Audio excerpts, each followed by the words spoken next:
안녕하세요. 파렴치하고 이중인격이나 다름없던 남편과 마침내 이혼한 30대 여성입니다. 현실은 드라마보다 더하다더니 제가 설마 그 현실의 주인공이 될 줄은 상상도 못했네요. 어디서부터 이야기를 꺼내야 하나 싶은데 사실 얼마 전까지도 친정어머니를 제외하곤 그 누구에게도 제가 겪은 일을 속 시원히 털어놓지 못했는데 그건 결국 네가 멍청해서 당한 거라는 사람들의 조롱이 두렵기도 했고 제 스스로 그 사실을 인정하기까지가 쉬운 일은 아니었거든요. 하지만 사람이 계속 무섭다고 뒤로 숨기만 하면 발전이 없다잖아요. 그래서 일단은 이렇게 제 이야기를 하는 식으로 용기를 좀 내어보려고 해요. 남편하고는 대학교 때 처음 알게 되었고 이후로 그럭저럭 적당한 친구 사이로 지냈습니다. 하지만 졸업 이후로는 한동안 서로 소식조차 주고받지 않았어요. 어쩌다 오지랖 넓은 친구가 어떻게 지낸다더라 하는 안부 정도는 전해왔지만 딱히 궁금한 적은 없었고요. 그런데 지금으로부터 8년 전 대학교 친구들하고 마지막 20대를 불태워보자며 모인 자리에 남편도 오게 되었고 그렇게 막상 얼굴을 마주하니 또 이런저런 이야기를 주고받게 되더라고요. 그리고 그날 연락처를 주고받은 게 계기가 되어 이후로 곧잘 만나는 사이가 되었습니다. 바로 연애를 시작한 건 아니고 알고 보니 서로 직장이 가까워서 가끔 점심을 같이 먹는다던가 퇴근 후 맥주 한 잔을 한다던가 그런 만남이 대부분이었죠. 하지만 가랑비에 옷 젖는 줄 모른다고 그런 만남이 거듭되면서 저도 남편에게 호감을 갖게 되었고 그렇게 30살 가을에 저희는 정식으로 교제를 시작했습니다. 처음에 남편과 제가 연애를 시작했다고 하니 주변 지인들의 반응은 대부분 의외라는 시기였어요. 사실 남편하고 저는 뭐 하나 비슷한 구석이 없었거든요. 취미생활이나 입맛은 물론이고 살아온 환경도 아주 달랐죠. 일단 남편에 대해서 먼저 이야기를 해보자면 저랑 교제를 시작했을 당시 남편은 혼자였어요. 성인이긴 했으니 고아라는 말은 어울리지 않지만 대학교를 졸업하고 얼마 지나지 않았을 때 아버님이 사고로 돌아가셨고 이후로 줄곧 혼자 지냈다고요. 참고로 어머님은 남편이 초등학교에 들어가던 시기에 집을 나가셨고 이후로는 전혀 소식을 들은 바가 없다 했습니다. 아무튼 게다가 아버님이 돌아가시면서 남기신 건 여기저기서 터져나온 빚들이 전부였다 하니 듣는 내내 정말 짠하더라니까요. 반면에 저는 사업을 하시는 부모님 밑에서 비교적 유복하게 자랐습니다. 친정어머니가 저를 몹시 힘들게 낳으셨다 보니 둘째는 생각지도 않으셨고 친정부모님 사이가 또 유난히 좋으셨던 덕분에 저는 정말 화목한 분위기에서 자랄 수 있었죠.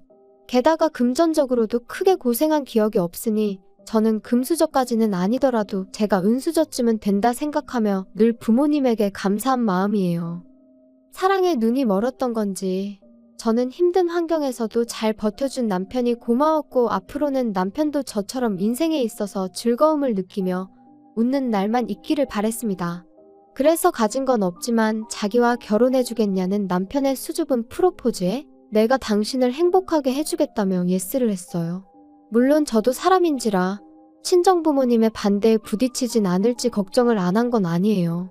어려서부터 제가 바라는 일이라면 어떻게든 가능케 해주셨던 헌신적인 부모님이셨지만 동시에 그만큼 기대도 크셨으니 제가 좀 더 능력있고 여유있는 남자를 만났으면 하셨거든요.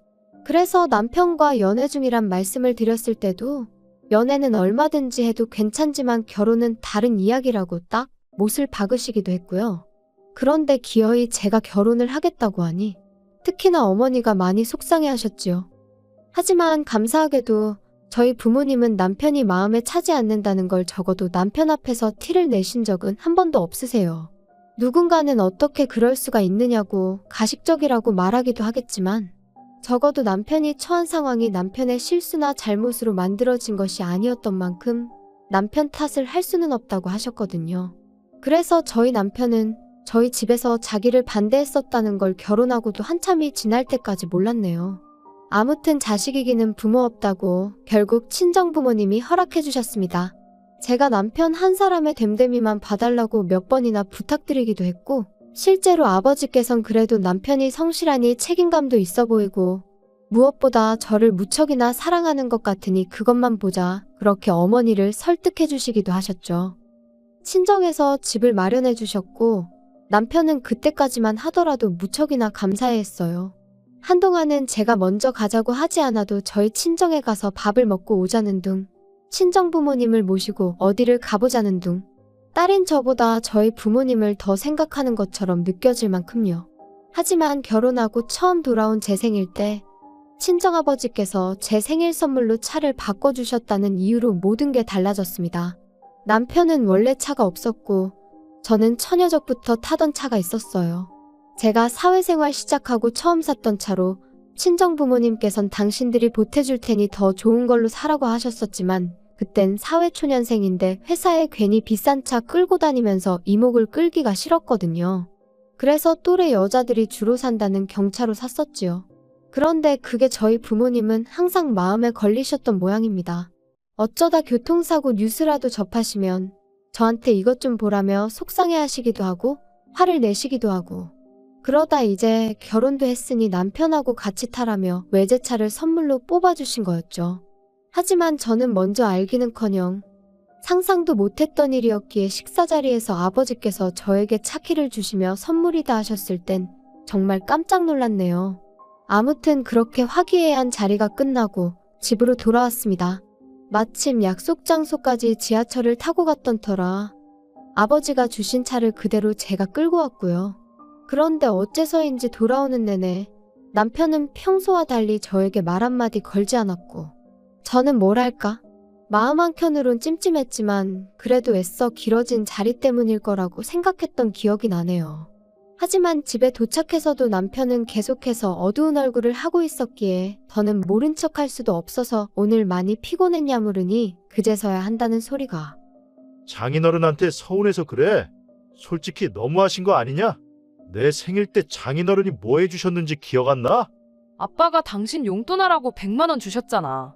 근데 그게 왜? 그러니까 사위 생일 때는 꼴랑 100만 원 주셔놓고 당신 생일 선물로는 외제차? 야, 사위도 아들이네 어쩌네 말씀하실 땐 언제고 결국 이것 봐. 달라도 너무 다르잖아. 그걸 말이라고 하는 거야? 당신이야말로 정말 너무하네. 아빠가 하시는 말씀 못 들었어? 같이 타라고. 말이 좋아 같이 타는 거지. 나더러 네 차 얻어 타라는 거잖아. 정말 같이 타라고 사주신 거였음 사위 생일 때 주셨으면 얼마나 좋냐? 거봐 할 말 없지? 아무튼 됐다 됐어. 치사하고 더러워서 안 탄다 안 타. 그리고 이 일로 저는 남편에게 너무나 크게 실망을 했어요. 그동안 저희 부모님이 남편에게 표현하신 마음, 들이신 정성은 안중에도 없이 그 차 한 대로 모든 걸 판단하고 결정하는 그 치졸한 모습에 정말 이렇게 순식간에 사람이 싫어질 수 있나 싶을 정도로 말이죠. 그래서 이후로는 중간에서 적당한 이유와 핑계를 대가며 친정과의 교류를 줄여갔습니다. 정확히 말하자면 남편이 저희 친정 부모님과 만날 일을 줄여나갔죠.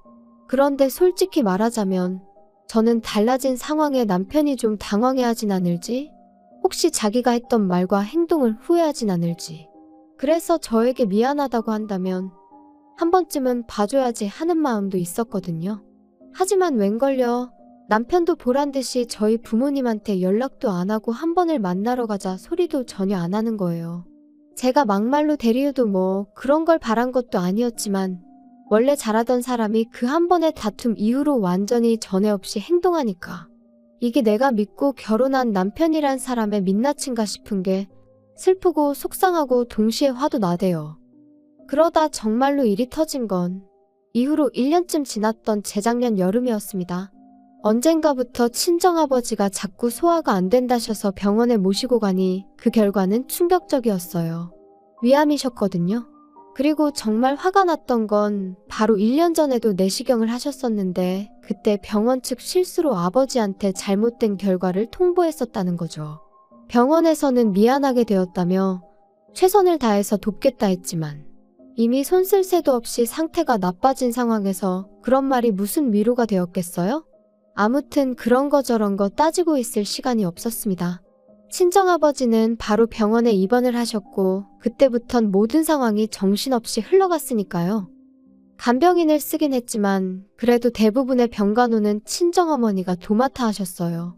저는 회사를 관두고 아버지 사업을 살피기 시작했고요.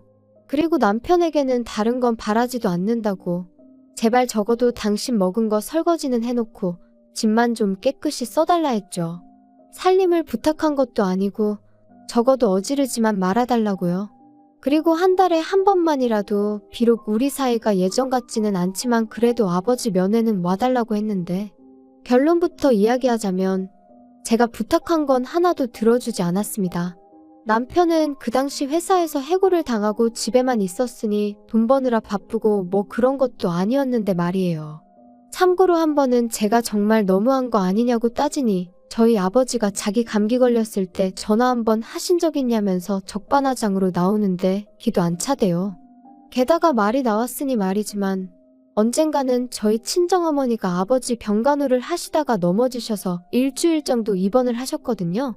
그래서 그때도 제가 두 분 다 병원에 계시니 한 번은 얼굴을 비추라 했는데 시부모님이 자기한테 먼저 전화를 한 번 주실 수 있는 거 아니냐는 둥, 사위가 간다고 무슨 도움이 되겠냐는 둥.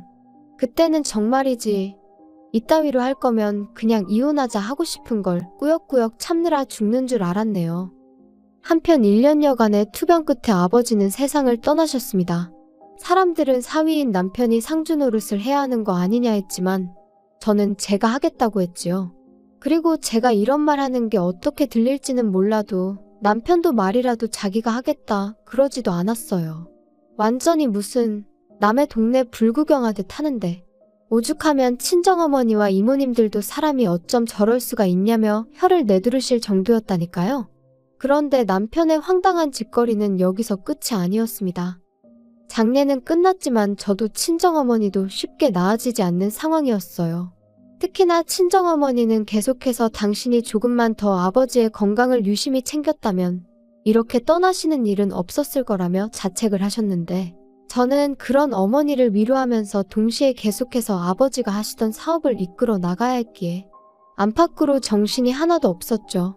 그리고 남편은 그때까지도 이따금씩 지인의 사무실에 나가서 자기 용돈이나 벌어오는 수준이었던 데다가 그나마 그것도 하는 일이라며 집안일에는 요만큼도 관심이 없었으니 저로서는 정말 어디 하나 마음 기댈 곳 없이 힘겨운 하루하루를 이어가야만 했습니다. 그런데 그러던 어느 날 남편이 저에게 소개할 사람이 있다고 하더라고요. 그리고 저는 순간이지만 이 와중에 어디서 혹시 애까지 낳았나 싶은 게 정말 말 그대로 가슴이 철렁했네요. 그런데 그렇게 소개받게 된 사람은 다름 아닌 나이가 지긋하신 저희 친정어머니와 비슷한 또래로 보이는 여사님이셨죠. 그리고 그 여사님이 남편의 어머니, 그러니까 낳아주신 친어머니라는 사실을 알기까진 오랜 시간이 걸리지 않았습니다. 두 사람이 나란히 앉아있는데 부리부리한 눈이며 얇은 입술까지 무슨 복사기로 찍어낸 듯 꼭 닮아 있었으니까요. 아무튼 상황 자체가 어이가 없었던 게 솔직한 제 심정이었어요. 바람나서 집 나간 어머니라고 자기는 어머니를 생각하면 그리움은 일절없고 분노만 치민다고 했던 사람이 뭐가 그렇게 좋은지 희죽거리고 있는 게 저는 겪어본 적 없는 상황이었으니 쉽사리 뭐라 말할 순 없었지만 묘하게 황당한 기분까지 들더라니까요. 게다가 어머님이란 분은 처음부터 저에게 반말로 네가 내 아들 마누라냐, 내 며느리냐 해가시며 눈물을 다 보이셨는데 제가 심보가 꼬인 건지 어쩐 건지는 몰라도 어째서 제 눈엔 그저 쥐어짜내시는 걸로밖에 안 보이더라고요. 아무튼 그렇게 얼떨떨한 만남을 갖고 집에 돌아와 제가 남편에게 언제부터 어머님하고 연락을 주고받은 거냐 물었습니다. 그랬더니 한반년쯤 되었다면서 어머님이 먼저 연락을 해오셨다대요. 그러면 안 되는 줄 알지만 사람을 사서 남편을 찾아내셨다고요. 그리고는 뭐 지난 과거는 당신이 다 미안하다며 남편더러 이제부터라도 잘 지내고 싶다. 이젠 죽는 날까지 네 엄마로만 살다 가겠다 뭐 한마디로 자식으로서 듣고 싶을 법한 말들은 다 하셨던 모양인지 남편이 말하길 이제라도 좀 잘 지내볼까 싶다는데 솔직히 이러쿵저러쿵 말도 하고 싶지 않았어요. 그래서 알아서 하라니까 저더러 한다는 소리가 알아서 잘하랍니다. 세상에 하나뿐인 시어머니라고 예의 있게 행동하라고요. 어이가 없어서. 그럼 당신은 뭐 장인어른이나 장모님은 둘셋씩 있어서 끝까지 그따위로 행동했어? 야, 말은 똑바로 해라. 장인어른이랑 장모님이 먼저 나를 홀대하셨으니까 나도 똑같이 한 것뿐이거든. 그런데 우리 어머니가 뭐 너한테 서운하게 한 거 있냐? 그런 거 없으니까 너는 나랑 상황이 다르지. 제대로 잘해드려. 며느리들이 그런 거 인터넷에 찾아보면 나올 거니까 공부도 좀 하고. 어이가 없다. 막말로 가진 거 쥐뿔도 없는 당신 받아준 우리 부모님한테 그게 할 소리야? 홀대를 하셨다고? 밴댕이 소갈딱진 건 알고 있었는데 진짜 그렇게 생각을 하고 있었다니 정말 기도 안 차네. 됐어. 나한테 며느리 도리고 나발이고 바라지도 마. 바랄 걸 바래야지. 넌 진짜 말을 그따위로밖에 못하냐? 뭐 밴댕이 소갈딱지? 내가 누구 때문에 이렇게 됐는데? 솔직히 하루에도 12번. 정말이지 이혼 생각을 안 한 날이 없었습니다. 하지만 친정아버지가 돌아가신 지도 얼마 안 되었는데 딸인 제가 이혼까지 한다면 이러나 저러나 사람들 입방아에 오르내릴 게 뻔했고, 친정어머니도 저희 부부가 갈등을 겪고 있다는 사실은 알고 계셨지만 이혼은 안 했으면 하시는 눈치셨거든요. 그래서 정말 꾹꾹 참을 인자를 그려가며 어떻게든 버텨보려고 했어요. 게다가 남편도 드디어 정신을 차렸던 건지 살살 제 눈치를 살피며 예전과는 다른 모습을 보이기도 했고요. 그래서 아직 우리 사이에 희망이 남아있나 싶었는데 그건 순전히 제 착각이었습니다. 잘 짜여진 판에 하마터면 제가 놀아날 뻔했던 거죠. 남편이 저더러 모처럼 바람이나 쐬러 가지 않겠냐 물었고, 저는 이 인간이 뭘 잘못 먹었나 싶으면서도 그런 남편의 제안이 싫지만은 않았어요. 그래서 못 이긴 척 따라 나갔는데, 그렇게 도착한 장소에는 예상 밖의 인물이 저희를 기다리고 있었습니다. 바로 남편의 생모, 그러니까 어머님이셨지요. 황당해서 남편을 쳐다보니 어머님을 만나자고 하면 제가 안 나올 것 같아서 그랬다나요? 마음 같아선 확 돌아서서 나오고 싶은 걸, 그러면 보나마나 또 제 가정교육을 운운하겠구나 싶어서 일단 자리에 앉았습니다. 아이고, 나와줘서 고맙다. 오늘 내가 너랑 얘기 좀 하려고 아들한테 자리 좀 만들어 달라고 그랬어. 그럼 차라리 전화를 하시지 그러셨어요.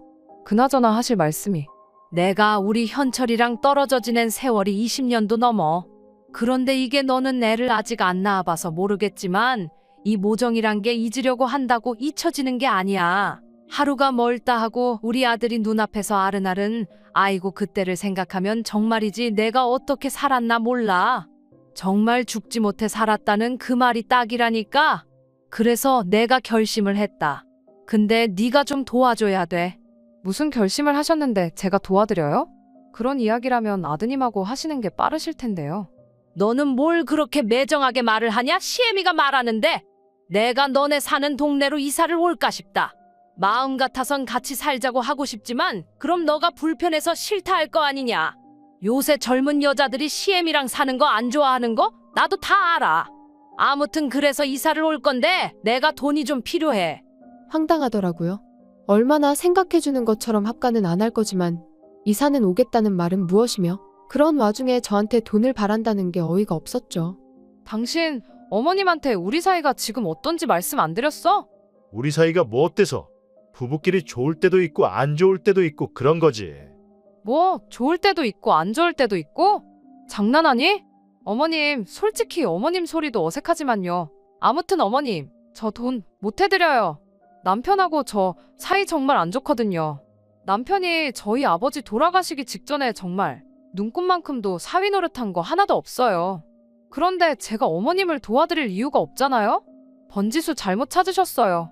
이사를 오시든 말든 그건 알아서 하실 일인데 확실한 건 저는 돈 못 해드립니다. 너 미쳤어? 지금 무슨 소리를 하는 거야? 말을 그따위로밖에 못해? 이 정도만 하고 많은 걸 다행인 줄 알아. 진짜 당신 제정신이니? 어떻게 이런 자리를 만들 생각을 해? 당신 어머니니까 당신이 알아서 해. 돈 있으면 해드리던가. 야씨, 내가 돈 있으면 아쉬운 소리 하겠냐? 그러지 말고 한 번만 도와줘라. 우리 엄마 불쌍하지도 않냐? 더도 안 바라고 4천만 해줘. 전세 보증금하게. 그거 네 차값 반도 안 된다. 아마 하늘에 계신 장인어른도 그래 그거 해주고 사이좋게 지내라 하고 계실걸? 미친 거 아니야. 지금 누굴들 먹여? 절대 못 해줘. 아니 안 해줘. 내가 돈을 믹서기에 갈아버리면 갈아버렸지. 너한테는 안 줘. 진짜 날강도가 따로 없네.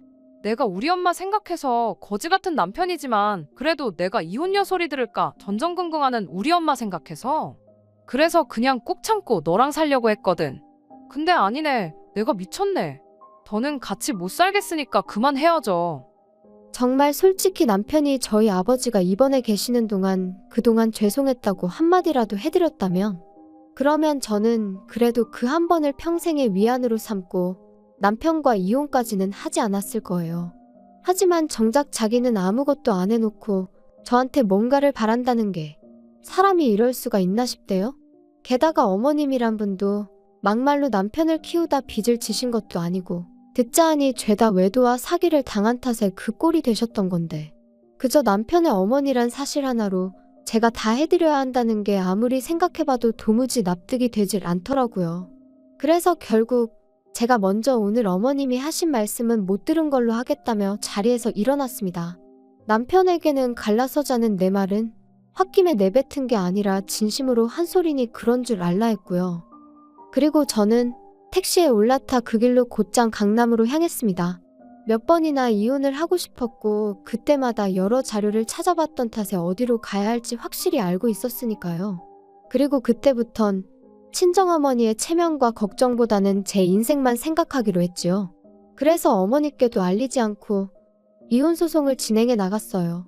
사실 어떻게든 협의이혼 쪽으로 하고 싶었는데 남편이 자기가 죽으면 죽었지 이혼은 못한다고 버텨대는 통에 정말 몇 달 동안 얼마나 가슴앓이를 했는지 모릅니다. 아무튼 지리했던 싸움의 결과는 당연히 제가 이겼지요. 남편은 빈몸으로 제 집에서 나갔고 어쩌다 저랑 이혼하게 된 건지는 이제 곧 친구들도 알게 될 거예요. 지도 지가 너무했다 싶은 건지 아니면 무슨 꿍꿍이가 있는지 따로 들려오는 이야기는 없지만 한편 남편은 결국 어머님하고 같이 사는 것 같아요.